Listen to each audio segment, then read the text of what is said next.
Guys, hello guys, for today's video magluluto ako ng adobong paa ng manok. Halika, tuturo ko sa inyo. Siyempre, ito yung ating paa ng manok. Ayan, 2 kilo yan guys. So dito kasi sa Dubai, mabibili mo siya ng malinis na. Ayan, malinis na siya. Tanggal na yung kuko, tsaka yung unang balat niya. Ayan, so lalabugin mo na lang to. Sa paglalabog nito guys, meron akong sariling technique para gawin siyang mas malasa. So guys, gagamitin lang nating sangkap is ito lang. Ayan, sobrang laking sibuyas, luya, bawang, and siling haba. Ayan, 3. And also, gagamit tayo ng pang-marinate. Ayan, diba? Minamarinate ko muna yan eh. So ito yung Sprite. Ay, sabi na pala. And oyster sauce. At meron kasama yan na paminta, toyo, suka. Siyempre, yun yung hindi mawawala sa adobo, diba? And lagyan natin na siya ng kaunting sugar. Let's start.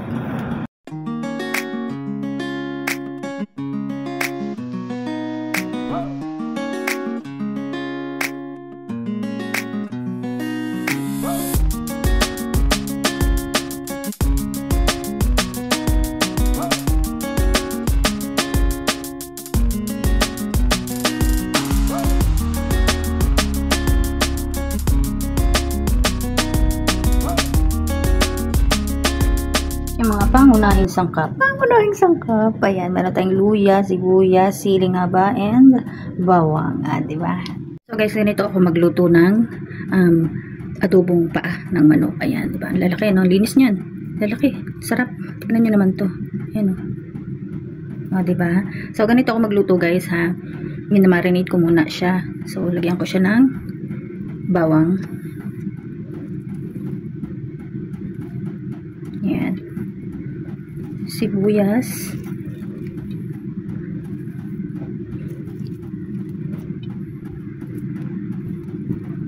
and luya.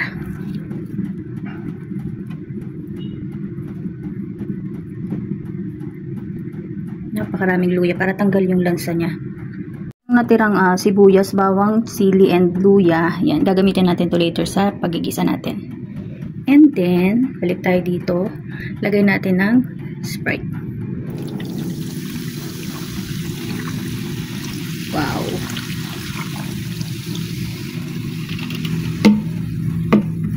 Tapos, syempre, marinate natin siya sa toyo. And suka.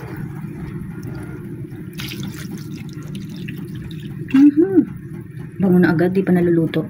Yan. Siyempre, huwag natin kalimutan ang paminta.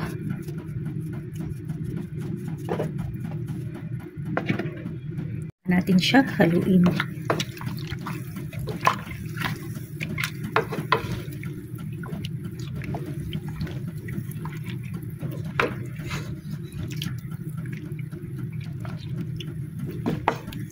Okay, halong-halo na. So, after this, set aside muna natin siya at i-marinate natin siya for kahit mga ano lang, mga 1 hour lang. Ayan. Mas maganda nga sana isang buong gabi. Umaga mo nalutuin kasi syempre pag umaga kasi ako wala na akong time magluto ng umaga. Ayan. So 1 oras i-marinate lang natin yan and later papakita ko na sa inyo kung paano ko siya niluluto. 1 hour later. After 1 hour, ayan na siya. Diba? Nagkakulay na. Next step na tayo. Halika na, hanguin natin to dahil dito din natin siya igigisa sa pan na ito dahil wala tayong pressure cooker. Tips guys para mas madali itong lumambot. Hindi gumagamit ng pressure cooker. Okay guys, on the same pan, English, lagyan natin ng olive oil. Ayan. Huwag kayo matap sa olive oil. Healthy yan. Ilaglag na natin itong ating bawang, sibuyas, luya, sili. So, nandito yung ating paa na marinate na. Ayan. So, igigisa natin siya ngayon dito. Kamayin ko na. Malinis naman kamay ko eh.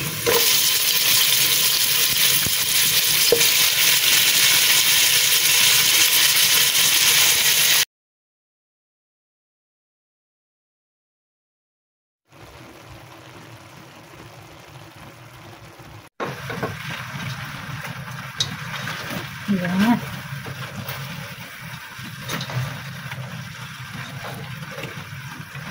So, after this, lagay naman natin ang ating yung pinagmarinita natin. Tapos natin dyan.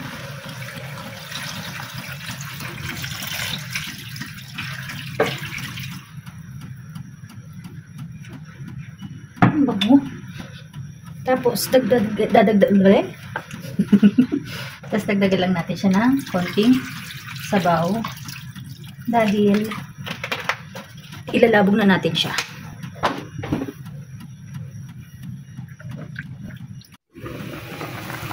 Uy!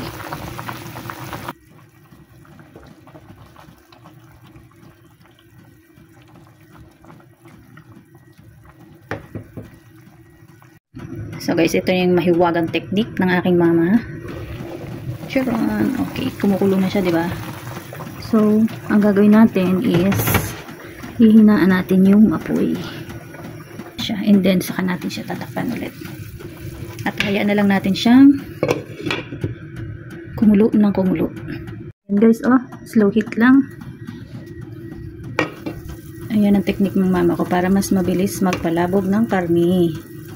Yan, so maglagay na tayo ng oyster sauce. Lagay na natin para kumapit na yung lasa niya habang pinapalambot natin. And then, dagdagan natin ng konting toyo kasi nagdagdag tayo kanina ng sabaw. Yan, konti lang. And then, paminta. Makipaminta kasi ako guys talaga. And then yung ating dagdagan lang natin ng konting tamis.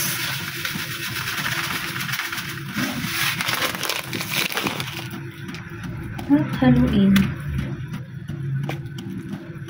Tignan nyo guys. Di ba? Di pa malambot, mukha nang masarap.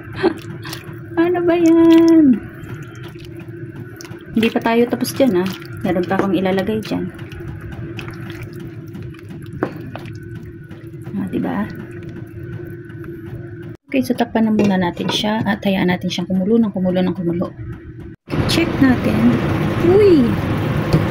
Sarap. Hantang tayo guys ng 2 daon ng laurel.